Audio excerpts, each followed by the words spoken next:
Golden social and education सेवा trust पक्षरु रक्त शिविर आयोजित हो जाइछि।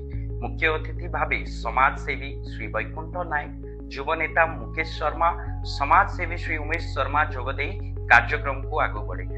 ट्रस्ट सभापति श्री अभिनंदन नायक नेतृत्व में रक्त शिविर आयोजित करथिबा बेले नारी शक्ति मध्य शिविर रे जोग दैथिले ओ आजिर युव समाज जागृत हेबा दरकार आह्वान करथिले सभापति। अन्यपटे साधारण संपादक श्री शिवाजी नायक सुंदरगढ़ रे रक्त अभाव देखा मिलुछि।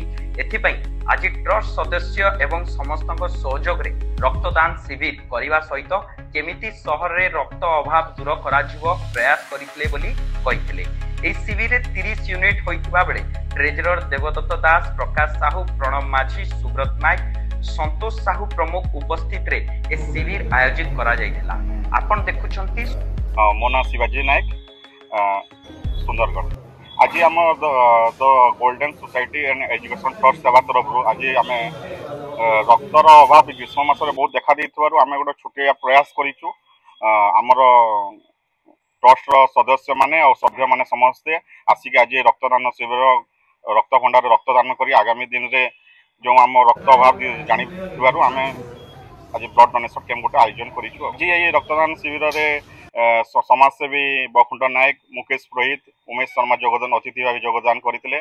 एवं आमर जिला परिषद सदस्य अश्विनी नायक आ किसी समय पर आसवे से एवं आमर 17 यूनिट हो सारा आम 30 यूनिट टार्गेट निश्चित भाव एवं खरा बहुत होबार रक्त माने लोक युवक माने रक्त देवाई आग्रह प्रकाश करूना से आम चेष्टा करुचु जे माध्यम जनवा चाहूँ आसतु समस्ते रक्तदान करी आम रक्त अभाव जार प्राण हरुचे सार वंचित करने आम गोटे चेष्टा करुचु।